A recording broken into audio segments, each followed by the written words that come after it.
Good evening and welcome to City News. The Ford government is under fire tonight for money being spent to justify its plans to revamp Ontario Place. It has been revealed that the province spent nearly $1 million of taxpayer dollars on contracts to support a business case to move the Science Centre to Ontario Place. So they spent $1 million on something that was worthless. Advocates for the Science Centre slamming the Ford government after details obtained by the Canadian press through a Freedom of Information request reveal that roughly $925,000 in contracts had been awarded to multiple companies to write a business plan for the move of the Science Centre to Ontario Place. So they've done everything possible to hide the truth of the reasoning for relocating the Science Centre.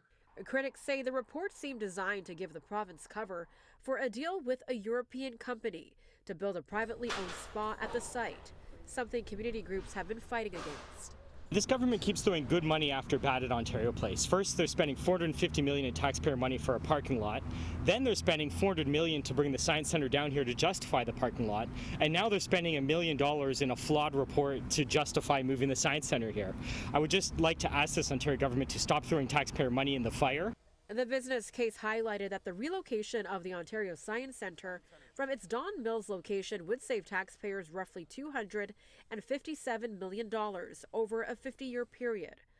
Opposition officials say spending almost $1 million to justify moving the centre is a mismanagement of taxpayer dollars.